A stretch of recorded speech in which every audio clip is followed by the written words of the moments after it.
Takes guts. You got to dig down deep to gut it out. Keep on going again and again and again until you make it happen, because you know that it's possible. Now, what do you do during the hard times, Les? Here's what you must do. Number one is you must have faith. Paul said you must have the faith to call forth those things that be not as though they were. Judge not according to appearances. Don't judge your circumstances and the possibilities for your future based upon what you have now and because of what's going on now. No, no, no, no. That's not the real reality there. What you're going through, if you're going through some hard times, it has not come to stay. It has come to pass. It's all right. Now, second thing is, repeat this after me. Something you should affirm to yourself every day. Repeat this, please. No matter how bad it is or how bad it gets, I'm going to make it. Say that to yourself every day. As I used to say to myself, when I would get up in the Penobscot building and I had to go into the bathroom and bathe in the bathroom sink, I had written on the mirror that I put up, they just pasted up, and I read, no matter how bad it is or how bad it gets, I'm going to make it.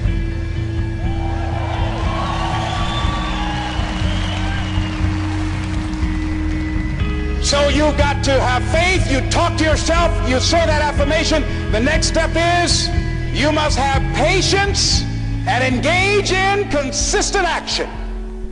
Patience and engage in consistent action. See, everything does not always happen, ladies and gentlemen, when we want it to happen. It doesn't happen quickly. So in that process, they have something in the Far East called the Chinese bamboo tree. The Chinese bamboo tree, every day it has to be watered and fertilized. It's a very hard nut, and it takes 5 years of watering and fertilization every day, according to American Geographics, before it breaks through the ground. At any time, if the watering process and the nurturing and the fertilization process is stopped, the Chinese bamboo tree will die in the ground.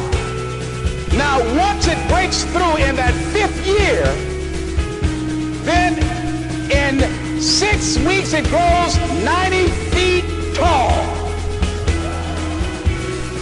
Now the question is, does it grow 90 feet in 5 years or 6 weeks? The answer is obvious. It takes 5 years. That's how long it took to grow it, to build that foundation, to nurture it, to water it, to build the reputation, to build the credibility, to learn the market, to learn people, to learn yourself, to learn the system, to learn how to do it, to figure it out.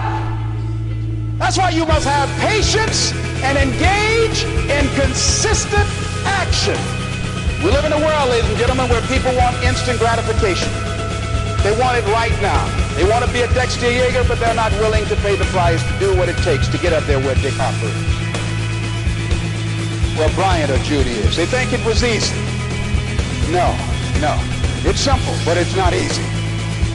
It's a system that if you work the system, it works if you work it. But make no mistake about it, it's hard. You are the determining factor. Here's something else. It's possible you can live your dream.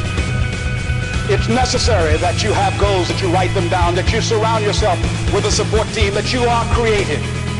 It's you that you must take personal responsibility to make it happen. George Bernard Shaw said, the people that make it in this world look around for the circumstances that they want, and if they can't find them, they create them.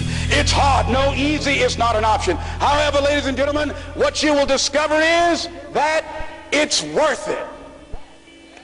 It's worth it.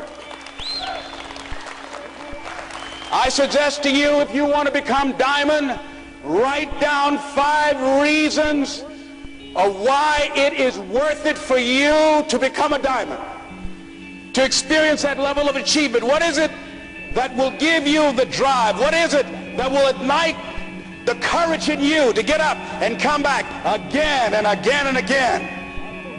How is it that you would be able, what reasons that can tap in to that deep down feeling that goes to your gut, that no matter how many times you get knocked down, that you're coming back? What is it? Write it down. Let me tell you something, ladies and gentlemen. You saw that picture up there, the lady, Mrs. Mamie Brown. I'm flying from here tomorrow morning to be with my adopted mother.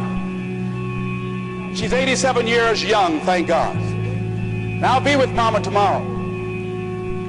Every Mother's Day, I don't care where I am, I go home. Mother's Day, everybody knows, November 6th, my mother's birthday, I'm home. And I try to go home as often as I can. When I started and left Miami pursuing my dream, because I knew that as long as you work for someone else, they are controlling your destiny. I didn't want anybody signing my paycheck but me. I knew that it was going to be difficult. I knew it was going to be hard. But every time I thought about giving up, and there were times I did, because where I am, ladies and gentlemen, it's a long shot. You think being a diamond is a long shot? This is a miracle. This is a long shot. And I had people laughing at me. Les, you're talking about being a motivational speaker? You have no college training. You were labeled educable, mentally retarded. You failed twice in school. They put you back from the 5th grade into the 4th grade, and you failed in the 8th grade. You've never worked for a major corporation, and you are going to become independently wealthy. Right. They laugh. They're going to laugh at you. People are going to laugh at you. But let me tell you, I believe in revenge like Frank Sinatra. He said the best revenge is massive success.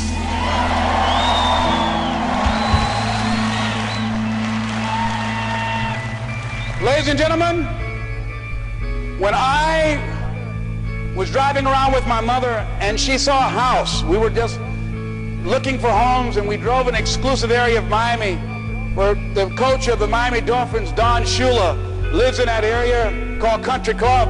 My mother saw this house. Oh, what a beautiful home. And we looked at it. She said, oh boy, I would love to have something like that. One day I would feel like Mrs. Rockefeller. I said, you like that, Mom? I said, yeah. I said, oh, we just kept driving. I did not let my mother know at that time that I had it etched in my mind that I was going to do whatever number of meetings, whatever number of contacts, whatever number of calls I had to make, whatever it took to make that become a reality. And the day that I drove to that house and said, Mama, you remember that house you saw? We got out the car. I said, yes. I said, I really know the people that live there. She said, you do? I said, yeah, let me take you in and show it to you. And then I couldn't contain myself anymore when I got around and helped her get out of the car.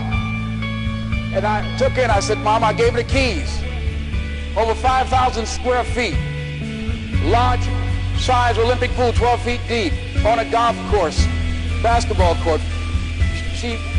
I said, Mama, this is for you. And ladies and gentlemen, to see my mother walk around this house, this woman who only has a 3rd grade education, never had any children of her own. And she walked around and she said, oh Lord, oh thank you Jesus. No one would have ever told me this would have happened to me. She said, Leslie, she said, you know, that day when I went in that building and they told me this lady had these boys that she wanted to put up for adoption. And I told them, I said, I'll take them. And she said, ladies, she said, raise your hand and swear to me 2 things. I said, what is it? She said, swear to me you won't separate them. She said, oh no, I swear. I'll keep them together, I swear. I've never had no children, I swear I'll keep them together. She said, swear to me, lady, that you won't ever tell them about me. She said, I'm married and I got pregnant while my husband was at war. She said, swear to me you won't tell. She said, I swear I won't tell.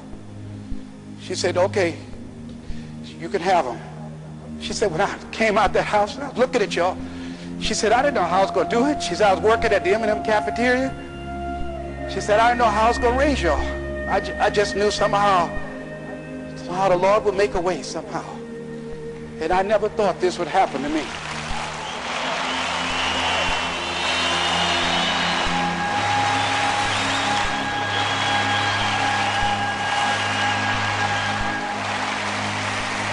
And I know. And during those moments when it's hard, not only must you have patience and engage in consistent action, but you must turn to a power greater than yourself and just say, Lord, whatever I face today together, you and I can handle it. And I know some way and somehow you'll make a way for me.